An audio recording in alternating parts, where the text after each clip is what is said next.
Bonsoir, Jacqueline Bruno. Je suis retraitée d'un établissement public à caractère scientifique et technologique. Si vous avez bien remarqué cet été, il y avait des insectes. J'ai gardé ici à Bourges un jardin de la biodiversité, c'est-à-dire que je n'ai pas tondu les pelouses qui étaient autour de la maison, il y en a 600 mètres carrés. Des insectes, il y en a. Certains insectes sont un petit peu différents en couleur, en attitude des insectes qu'on voyait quand j'étais jeune, puisque je suis née à la campagne, à 30 km d'ici, et je gardais les chèvres à la sortie de l'école à 6 ans et demi, dès que j'ai pu tenir la chaîne. Donc vous voyez, c'est simplement qu'on a oublié, pendant au moins 50 ans, ce qui se passait il y a 60 ans. Et je voulais vous dire aussi,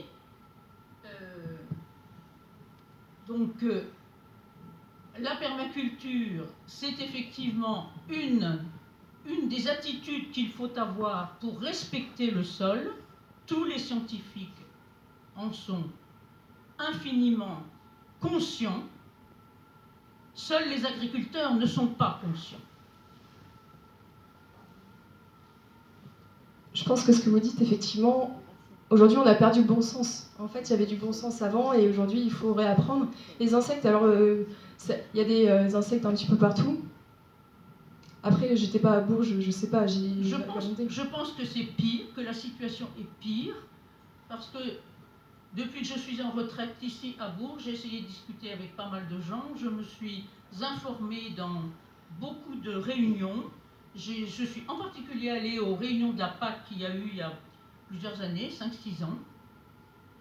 Les agriculteurs n'ont pas conscience que tant qu'ils utiliseront des pesticides, tant qu'ils utiliseront des engrais, ils tuent la planète, tout simplement. Puisque la planète, la Terre qu'ils cultivent, meurt petit et morte, pratiquement morte.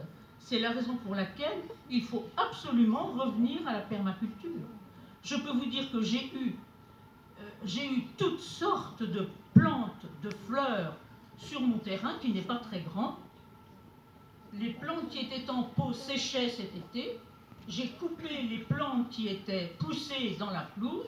Je les ai mises autour des plantes qui étaient en pot. Aucune des plantes n'a dépéri. C'est bien la raison pour laquelle on peut faire ça très rapidement. Seulement, il y a un tel impact, il y a une telle pression des agriculteurs en France qui estiment qu'ils sont là pour nourrir. Effectivement, ils sont là pour nourrir. Ce qu'ils oublient, c'est qu'ils se tuent eux-mêmes.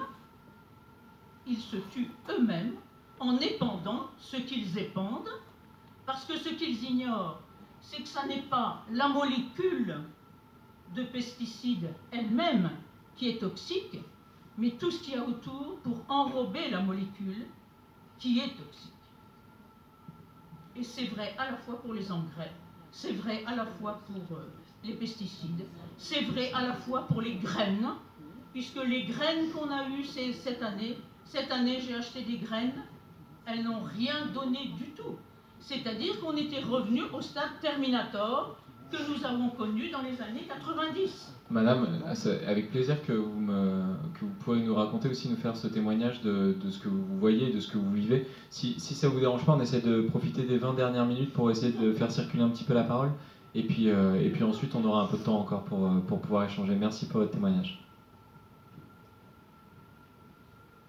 Vous avez peut-être d'autres questions, d'autres témoignages à partager ? Vous êtes juste venu vous asseoir dans les chaises confortables, en fait, c'est ça. Vous dites, allez, il y a de la lumière, et puis voilà. Moi j'ai une question, c'était quels sont vos prochains projets ? Je suis un peu bordélique dans ma tête. J'ai envie de tout faire. J'ai envie de tout faire encore et en fait je laisse un peu les opportunités se mettre sur mon chemin. Là je fais un peu confiance en l'univers, en ce qui se passe. Je continue d'intervenir dans les écoles pour sensibiliser les petits à devenir éco-citoyens, à leur apprendre la permaculture, à leur apprendre plein de choses. Mais j'ai envie de faire plus, donc je sais pas encore. J'ai envie de repartir aussi à vélo et rencontrer ce qui se passe ailleurs, et pourquoi pas un tour du monde à vélo, mais j'attends parce qu'il y a mon compagnon qui n'est pas encore disponible vraiment, donc il y a des paramètres à prendre en compte. Donc mes projets vont évoluer dans ce sens-là, je verrai dans les prochains mois. Je te laisse répondre, Julie. Et moi, je viens de sortir un bouquin qui s'appelle Ça va changer avec vous, qui est justement une boîte à outils pour faire en sorte qu'on puisse rayonner autour de nous. L'idée, c'est qu'il y a 50 pages détachables pour avoir tous ces prétextes à tendre et à faire vivre à son entourage, dans son entreprise, dans son école. L'idée, c'est de viraliser ce changement. Et c'est le site internet Ça commence par moi qui va se transformer aussi avec une partie de mobilisation. L'idée, c'est vraiment d'outiller l'éco-citoyen pour qu'il puisse toucher au cœur encore les personnes autour d'elle. L'année prochaine, à partir de janvier, je lance un nouveau podcast qui va s'appeler 2030 Glorieuse. Peut-être que vous avez lu les sujets d'effondrement, de collapsologie, de fin d'un monde qui pourrait potentiellement laisser à la place à quoi, on ne sait pas. Je considère que ces sujets de collapsologie sont passionnants si on les prend comme ce qu'ils sont vraiment, c'est-à-dire une occurrence sur un événement qui est bien plus long que la simple échelle de quelques décennies, comme tu l'as dit, avec les 4,6 milliards d'années de la Terre. Et peut-être que vous avez déjà fait du cheval, peut-être que vous avez fait de la moto. En général, quand on fait du cheval, on nous conseille de regarder au-delà de l'obstacle. Si on reste avec le nez sur l'obstacle, qu'est-ce qui va se passer ? On va se le prendre en pleine tête, en pleine poire. Les collapsologues, ils ont eu un travail formidable ces dernières années, même si en fait les premiers rapports Meadows existent depuis les années 72, de nous montrer qu'on allait assister à plusieurs effondrements de notre société qui est lié notamment, on parle de l'ère thermo-industrielle, avec vraiment notamment un abus de ressources, d'énergie, etc., etc. Je vous invite à aller regarder notamment ces courbes de l'effondrement. Et ils nous ont permis, sur une course de fond, de matérialiser, de situer des obstacles en nous disant, regardez, ils vont avoir potentiellement telle forme, telle hauteur, telle rugosité, telle largeur, telle profondeur, et puis ils seront peut-être situés plutôt par ici, par ici. Bon, bah, très bien, ça veut dire que nous, cavaliers, aujourd'hui, nous sommes, avec le cheval société, en meilleure préparation, en meilleur état d'esprit par rapport à ça. Aujourd'hui, comment regarder ce qui se passera après ? Nous, êtres humains, malheureusement, avons tendance à être beaucoup plus à l'aise avec le pessimisme qu'avec l'optimisme et avec l'utopisme. Pourquoi ? Parce que c'est toujours bien plus facile quand un pessimiste se trompe. Qu'est-ce qui se passe si le pessimiste se trompe ? On se dira, ah bon, bah c'est bon, finalement on a eu peur pour rien. Qu'est-ce qui se passe si l'utopiste se trompe ? On lui en voudra, ça va être terrible. Et c'est pour ça que dans le récit global, si je vous demande d'imaginer, de me citer sans trop réfléchir, un film utopiste qui est sorti en France ou à Hollywood ces dernières années, vous en serez à peu près incapable. Allez, un film utopiste qui nous projette à 2030, 40, 50, où le monde va bien, où les mondes vont bien. Alors que si je vous demande de faire l'exercice inverse, Blade Runner, Godzilla, Black Mirror, etc., etc. Soleil vert, etc., etc. L'idée, c'est aujourd'hui, avec ce podcast, de proposer un temps, 2030 glorieuse, comme mon grand-père me racontait avec des étoiles dans les yeux, les 30 glorieuses, libération du travail, de la santé, des premières vacances, la première voiture, d'imaginer ce qu'on pourrait vivre, nous, en 2030 glorieuse, quand ce monde aura peut-être potentiellement cessé d'exister pour laisser la place à d'autres mondes, des mondes souhaitables, des mondes vivants, des mondes plus intenses peut-être, mais plus incarnés, plus immédiats, plus instantanés. C'est cette question que j'ai envie de me poser. Et ça m'a permis du coup d'aborder ce sujet de la collapsologie qui revient souvent dans les questions, donc au moins j'ai déjà donné mon avis. Merci.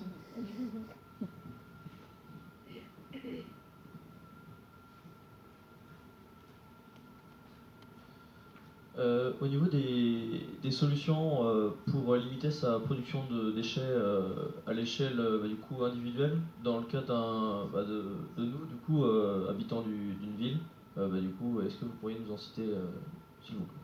Ça tombe bien, on a une spécialiste du zéro déchet à côté de nous. C'est dommage, j'ai pas ramené mon kit zéro déchet parce que mon voyage à vélo, je l'ai fait zéro déchet comme dans ma vie quotidienne. En fait, c'est tout simple, c'est juste avoir des sacs en soie, en tissu pour aller chercher du vrac quand il y a des magasins à disposition. Bon, je sais pas, j'ai pas le souvenir de s'il y en a beaucoup. Je faisais tout à pied, donc après, je sais pas, il y a peut-être des magasins un peu plus loin. Donc c'est simplement ça. Après, transvaser une fois chez soi dans les bocaux en verre pour conserver plus longtemps ce qu'on va prendre avec nous. Personnellement, je donne mon cas, comme ça pourra te montrer des exemples. Je vais récupérer mes fruits et mes légumes auprès d'un producteur grâce à une application qui s'appelle Locavore. Et ça permet de localiser en fait tous les producteurs du coin et de choisir ses produits, si on les vit en bio ou pas, etc. Et comme je m'entends super bien avec lui, avant il me les emballait dans du papier craft. Et maintenant il me les met juste dans une cagette et je lui rends la cagette et puis il n'y a plus du tout de déchets. Donc ma principale alimentation c'est ça. De temps en temps je prends du fromage, je vais chez le fromager avec mon tupperware en verre. C'est vrai que j'en mange pas souvent. Et puis les œufs, c'est pareil. Et on peut faire pareil avec la viande. Je sais que même Carrefour aujourd'hui, je vous conseille pas de manger de la viande de Carrefour, mais je sais que Carrefour aujourd'hui accepte rayon boucherie, des tupperwares aujourd'hui. Il y en a partout, en fait, ça commence à se démocratiser. Après, c'est toujours pareil, il y a des prix suivant les producteurs, etc. Les prix augmentent parce que c'est du produit bio, parce que ça vient de je ne sais où. Donc à vous après de voir pour que vous vous retrouviez financièrement là-dedans. Ça, c'est pour faire ses courses. Après, il y a tout simplement dans sa salle de bain, avoir des savons solides. Des savons solides, faire son dentifrice, ça prend 2 minutes et ça coûte que dalle. Juste avec de l'argile verte, c'est ce que je fais, de l'huile de coco et quelques huiles essentielles. Et j'ai un flacon qui me dure quasiment 1 an. J'ai fait ma crème solaire aussi pendant mon voyage. Ça, les crèmes solaires, c'est un désastre pour l'environnement, ça détruit les coraux, la biodiversité, c'est dingue. Et en plus, c'est dangereux pour nous. Et donc ouais, c'est possible de faire sa crème solaire aussi en 0 déchet. Il y a plein de choses qu'on peut faire en fait soi-même et c'est assez intéressant. Si on a des enfants en plus, ils adorent, c'est trop marrant. On peut leur faire des bougies, je pense qu'avant c'est ce qu'ils faisaient, mais on peut faire plein de choses. Et c'est juste être créatif et faire avec ce qu'on a et arrêter de vouloir acheter parce qu'on peut vous proposer des kits 0 déchet à 40 €, vous avez tout. En fait, il y a 2 sachets, un mouchoir en tissu. Concrètement, on prend un drap chez nous en coton, un petit coup de couture et au final, on a nos sachets gratos et puis le mouchoir qui va avec. Donc après, il ne faut pas tomber non plus dans les extrêmes où on vous incite à consommer encore, c'est pas le but. Et super important, une gourde. Voilà. Ça, je vais me faire greffer sur le bras parce que j'ai toujours une gourde partout où je vais. Ça m'évite vraiment de prendre des gobelets ou même des tasses en plastique, en carton. Voilà, c'est tout simple et ça prend pas beaucoup de place. Ça répond à ta question ? Pour me brosser les dents, j'ai une brosse à dents en algues recyclées. Et je change la tête qui, pour le coup, est en plastique. Je crois qu'elle est en plastique, pas totalement. C'est fait avec du plastique recyclé, mais je suis pas sûre qu'il soit encore recyclable après. Parce qu'à un moment donné, il est plus recyclable. Donc je change la tête tous les 3 mois et je le trouve à Biocop et je garde le manche. Ouais. Il y a une brosse à dents made in France qui s'appelle Bioseptile, merci. Bioseptile, c'est la seule brosse à dents made in France, je crois. Si je dis pas de bêtises, recyclée, ils font un truc consigné. Et sur la poubelle, c'est 1/3 de la poubelle qui est composée de déchets organiques. Donc le fait de soit cuisiner les pots, soit de composter, ça permet de considérablement réduire sa production de déchets. Après, je pense qu'il y a aussi la question de la réparabilité de nos objets. Et le fait de limiter l'achat de nouveaux en privilégiant l'usage, la location, etc., etc. Il y a aussi beaucoup à l'achat et à l'utilisation plutôt qu'une fois que quelque chose est jeté, abîmé, on se dit bon bah tant pis, on en rachète un nouveau. Ce qui est quand même intéressant de savoir, c'est qu'on produit 568 kg de déchets par habitant en France, mais si on rapporte le nombre de déchets qui sont produits en France par habitant, c'est, il me semble, plus de 14 tonnes, parce que la majorité des déchets sont liés au facteur BTP.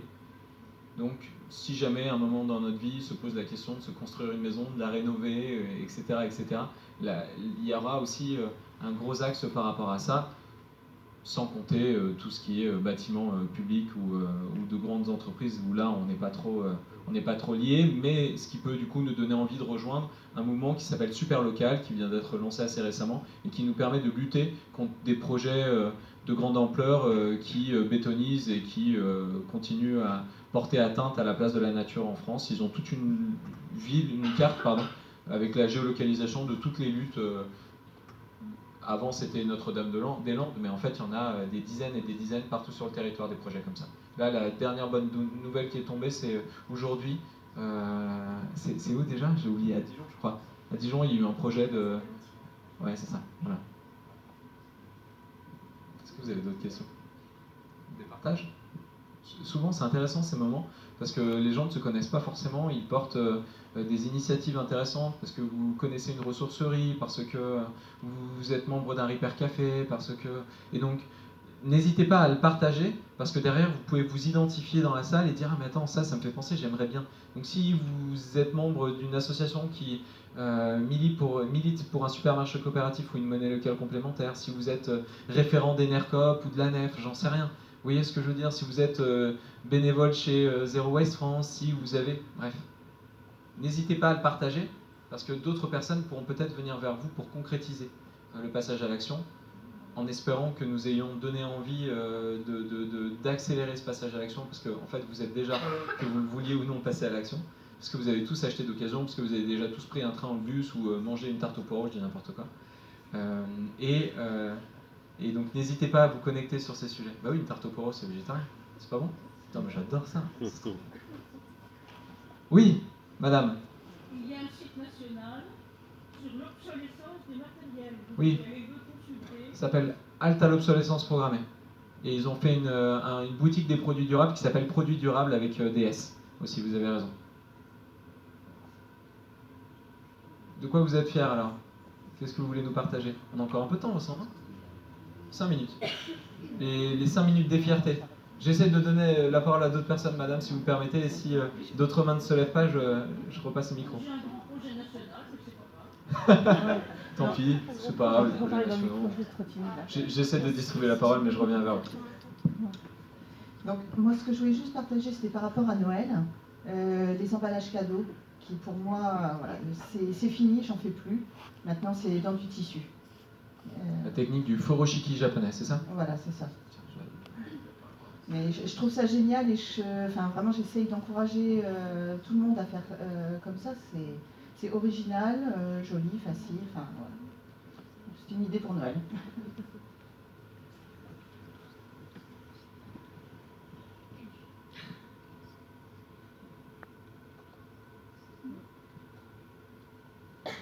Personne? Sinon, on redonne la parole à madame. Il n'y a pas de ressourcerie de monnaie locale complémentaire à Bourges, non? De ressourcerie, vous n'avez pas de ressourcerie? Si, il y en a. Madame. Alors il s'agit donc d'un projet pilote qui est en cours depuis quelques mois et qui patine actuellement compte tenu des informations que nous avons et qui sont dévoilées en matière d'énergie. Il s'agit de transformer une maison actuellement construite depuis 1970 à Bourges en maison énergie positive, à savoir qu'elle créera l'énergie pour la maison. Donc les habitants de la maison seront responsables de ce qu'ils vont consommer et utiliser comme type d'énergie, puisque diverses possibilités seront offertes. Actuellement, rien n'est arrêté pour l'instant, tout est en cours d'étude, et une grande partie de l'énergie créée par cette maison, par soit des panneaux solaires, soit de la géothermie, soit on n'a pas encore, soit de l'hydrogène, on ne sait pas encore, tout est en cours d'étude, et une grande partie sera rejetée. Comment elle s'appelle la maison, madame? Je dis bien rejetée dans le réseau électrique pour alimenter les Comment s'appelle la maisons maison, qui n'ont madame? pas encore fait. Vous avez un nom pour qu'on puisse aller regarder? Pardon? La maison, comment s'appelle-t-elle? Le projet s'appelle ME+, Maison Énergie Positive. Super, merci beaucoup. Je crois C'est qu'on ma a... maison.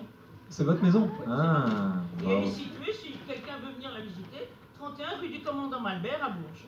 Merci madame. Voilà. On en reste là? Ça vous va? Je te rends la parole, Vincent? Oui, on va en rester là. On va vous remercier tous les deux, Marion et Julien, et préciser que quelques ouvrages de Julien vont être disponibles à la vente pour ceux qui le souhaitent. Voilà. Très bonne fin de soirée à tous et encore merci à tous les deux pour tout ce que vous avez fait pour les collégiens et les lycéens aujourd'hui.